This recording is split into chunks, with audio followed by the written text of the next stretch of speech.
మన కోసం మన వార్తలు అందిస్తున్న ఏటీఎం న్యూస్ కు స్వాగతం.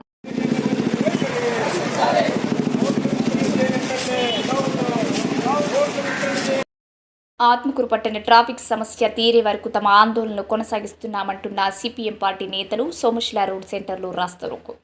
ఆత్మకూరు పట్టణ ట్రాఫిక్ సమస్య పరిష్కారంపై పట్టణ సిపిఎం పార్టీ నేడు వారి కార్యాచరణలో భాగంగా పట్టణంలోని సోమశిల రోడ్డు సెంటర్ వద్ద రాస్తారోకో నిర్వహించి నినాదాలు చేస్తూ ఆందోళన నిరసనలు తెలియపరిచారు.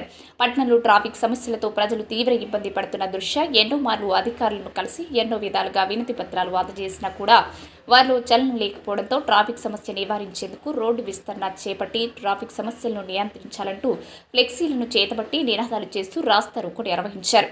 దీంతో ఈ ప్రాంతంలో 4 వీధుల్లో వాహనాలు నిలిచిపోయాయి. పట్టణ ట్రాఫిక్ సమస్యను నివారించమని ఇటీవల ఆర్డీఓకి వినతి పత్రం అందజేసి తెలియపరిచిన సిపిఎం పార్టీ నేడు వారి కార్యాచరణలో భాగంగా సోమశిల రోడ్ సెంటర్ నుండి ఆర్టీసీ డిపో వరకు నిరంతరం ఎదుర్కొంటున్న ట్రాఫిక్ సమస్యను వెంటనే నివారించాలని తెలియపరుస్తూ ఈ సమస్య పరిష్కరించే వరకు తమ వివిధ రకాలుగా తమ ఆందోళన నిరసనలు కొనసాగిస్తూనే ఉంటామని ఈ సందర్భంగా వారు తెలియపరిచారు.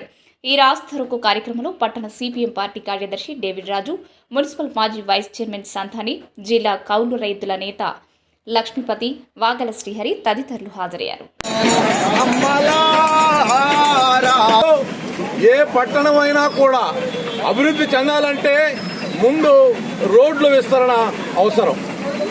అటువంటి కార్యక్రమాన్ని మన ఎమ్మెల్యే గారికి ఎన్నిసార్లు మొరపెట్టుకున్నా కూడా ఆయన పట్టణం ఉండడం అనేది అది అత్యంత బాధాకరమైనటువంటి విషయం.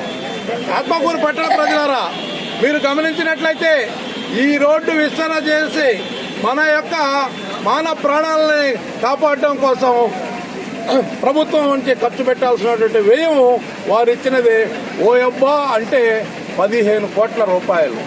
ఎమ్మెల్యే గారిని మేము సిపిఎం పార్టీగా ప్రశ్నిస్తున్నాం. అయ్యా, 15 కోట్ల రూపాయలు ఖర్చు పెట్టలేనటువంటి మీరు ఆత్మకూరుని అభివృద్ధి చేశాం అని చెప్తున్నారు. మీ అభివృద్ధి ఎక్కడా అని చెప్పి మేము అడుగుతున్నాం. మీరు ప్రజలకి సమాధానం చెప్పాల్సినటువంటి అవసరం ఉంది. మా యొక్క పోరాటాలు విస్తృతం కాకముందే మీరు మీడియా ద్వారా కూడా ఆత్మకూరు పట్టణ ప్రజలకి సమాధానం చెప్పాల్సినటువంటి అవసరం ఉంది. ఆ రకంగా మీరు చెప్పనటువంటి పక్షంలో మా యొక్క పోరాటాలను విస్తృతం చేస్తామని చెప్పి ప్రజాప్రక్షాన మిమ్మల్ని హెచ్చరిస్తున్నాం. ఆత్మకూరు పట్టణంలో రోడ్డు విస్తరణ కోసంగా కమ్యూనిస్ట్ పార్టీ మార్క్సిస్టు ఈరోజు రాస్తారోకో చేస్తా ఉంది. ప్రజలందరూ గమనించాల్సిందిగా కోరుతున్నాం. గత 10 సంవత్సరాల నుంచి ఆర్టీసీ నుంచి సోమశిల రోడ్డు వరకు రోడ్డు విస్తరణ పనులు ఆపేశాయి. ఈ 10 సంవత్సరాల నుంచి మేకపాటి కుటుంబమే ఈ ఆత్మకూరు నియోజకవర్గాన్ని పాలిస్తా ఉంది.